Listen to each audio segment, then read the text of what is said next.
So magandang morning guys at narito tayo sa aking bahay at isimulan na po natin install ng ating lababo. So ayan, kung makikita nyo okay na ho siya. Natapalan ko na yung mga butas na pinagtanggalan ng mga dating linya ng tubo. So ayan, bali okay na siya. So ayan, ito yung paglalagyan ng bagong lababo na ipapalit. So dito naman sa kabila, so nayari ko na rin. So ito, bali papalitan na rin ito ng bagong shilling. So ito yung ginawa kong butas kahapon. So bali install ko na rin siya ngayon. Okay. Yan. At simulan na natin guys. Ito naman yung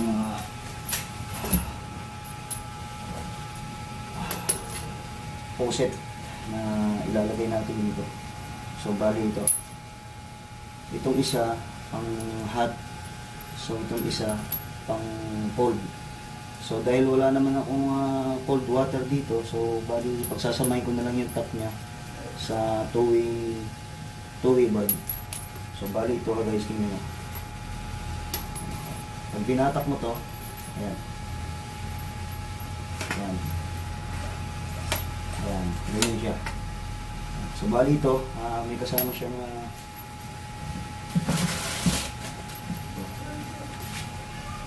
pinakapabigat niya dito. Dito siya ilalagay. Yan, dito siya ilalagay para pag gano'n, binitawan mo siya, mabigat siya, babalik siya sa ito lang. Yan. So, itong purpose niya dito para ito ay bumalik. Yan. So,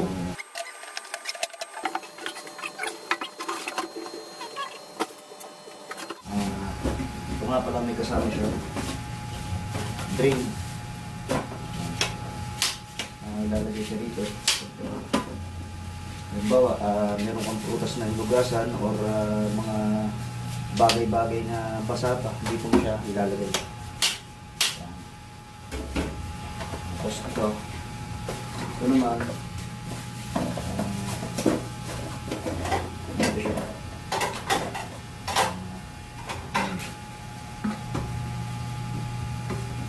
Hand wash siya. Yan. Yan. Dito siya nakalagay sa butas niya. Yan. So bali mamaya papakita ko sa inyo kung paano ito i-install na. So bali install na po natin siya.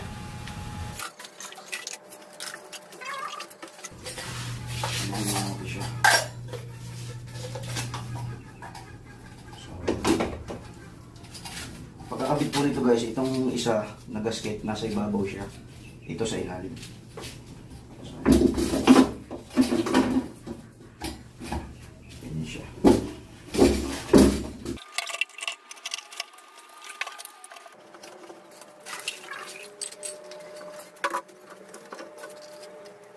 Ganun pa rin, same process pa rin tayo.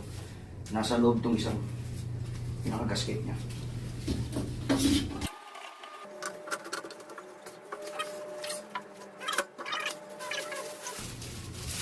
Ito yung overflow niya. So bali ito dito nilalagay sa bibutas yung overflow.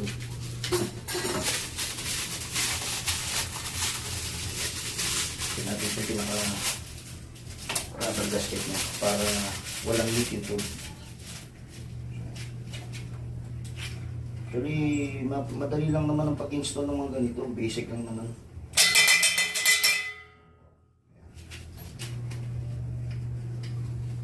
Nakabit natin yung overflow.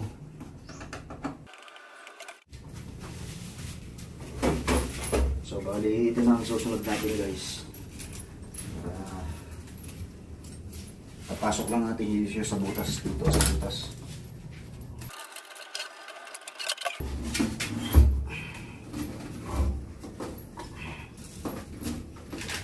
Pinakalak niya sa ilalim. So, bali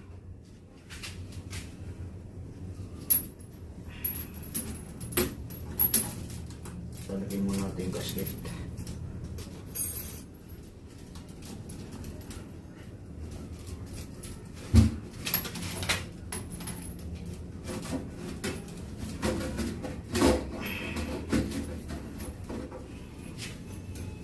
Ito.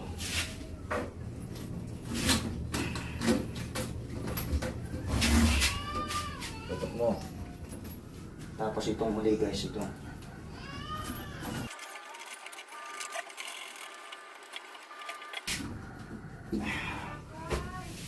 And then, ang susunod natin guys, ito. Itong pinakapabigat niya.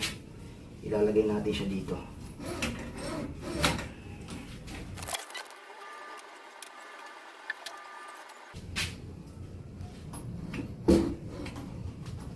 So, bali dito natin siya ilagay guys.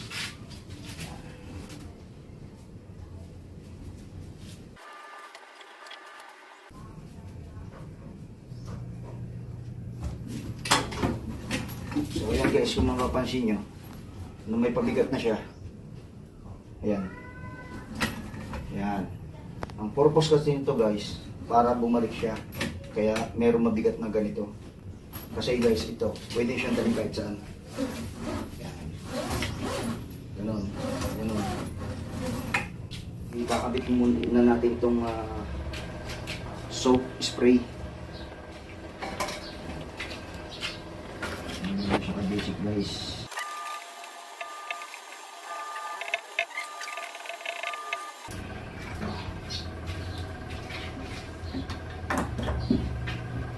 So guys, ganyan ang kadali pagkakabit nito. Lagyan na natin.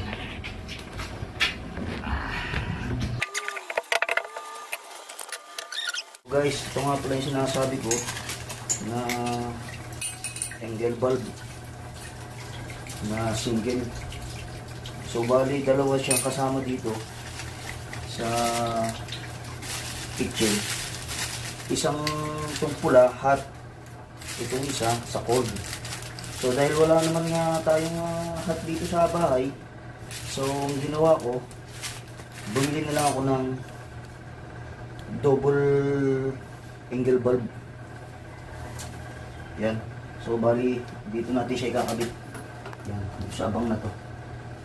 So, bali, lagyan muna natin siya ng teflon bago natin siya ikabit para walang leak.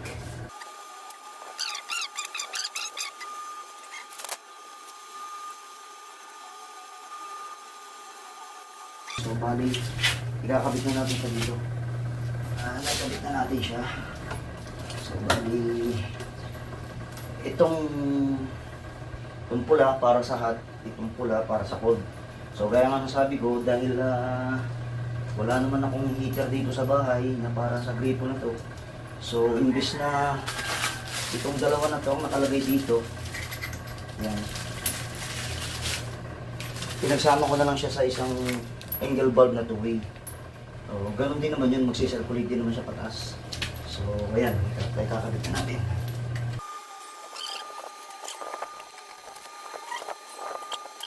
So, bali next step natin. Ito naman, nakabit na.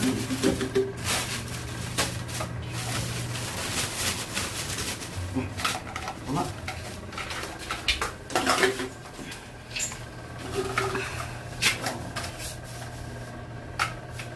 Bali itong pinaka-P-trap niya. Ito para dito, ito para dito. And then itong maliit na to, ito yung dito sa overflow. Ayan, nakaganyan siya guys. Para in case na nalimutan yung isara yung gripo, hindi siya mag-overflow. Tatapon siya doon sa may butas na kinabit natin doon sa likod. Dito siya didiretso. Yan siya. So, install na natin. Yung pinaka-hub niya, kailangan maghapit doon sa loob bago natin siya ilak. So, ganyan o. Tulak muna natin siya guys. Yun. Saka natin siya ilalim. Yun na lang kasimple guys. Okay. And then, susunod naman natin ito isa.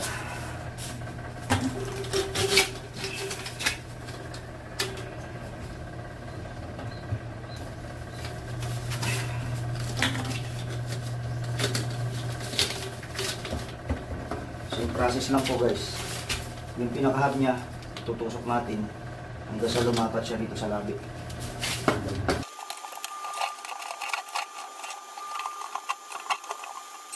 Next step guys, itong sa overflow.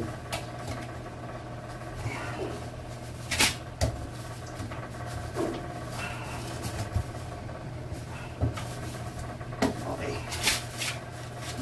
Ito pinakalas guys, ito. Itong para dito. So, balik ang gawin natin yan.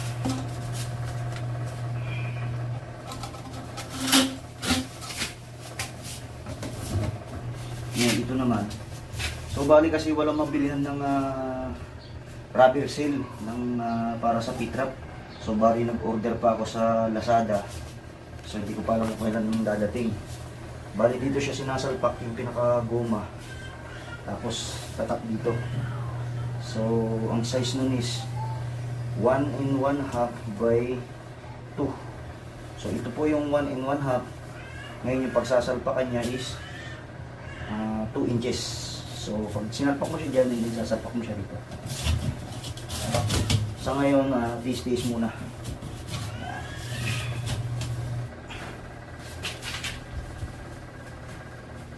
Hindi ko na siya hinigpitan ng gamit kasi baka bumigay yung PVC niya. Ano lang kasi siya, naka-expose. So, ayan. So guys, ayan. 3 minutes, wala pa siyang tulo. So, ibig sabihin, wala siyang leak. Then, ngayon, testingin naman natin siya dito sa taas. So, ayan guys, nakita nyo.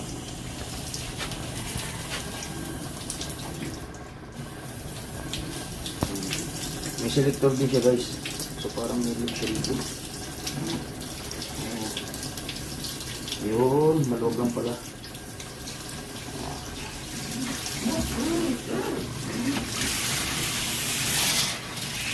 So, meron din siyang selector dito. Kung pwede siyang shower, ganyan, pwede. Nilip, tingnan nyo guys. Testingin naman natin siya kung may leak sa baba. So guys, ayan, ayan siya. Wala siyang leak. So, ibig sabihin, matagumpay yung ating ginawa. So, wala siyang leak. Wala siyang leak. So, dito naman tayo sa taas. So, ayan. Tapos, yan nga pala guys, itong ano niya, ang kagandahan sa kanya, meron na siyang, ito mo ito, meron na siyang, yan salaan. May salaan na siya. Kaya kahit na may dumi, masasala mo siya. May takip siya. Pwede kang maglaba kasi nga maganda yung seal niya, hindi lalabas yung tubig, may ipon siya. Ayan. So, bali ang testingin natin naman ito. So, maglalagay tayo ng sabon, Joy.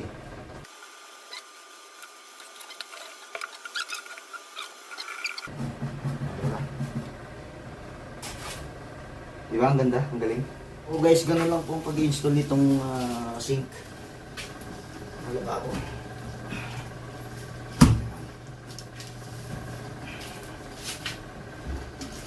So bali ang isusunod naman natin guys mamaya is yung shilling.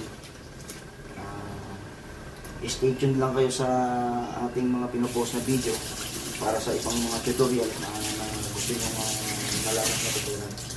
Ganun lang guys, thanks.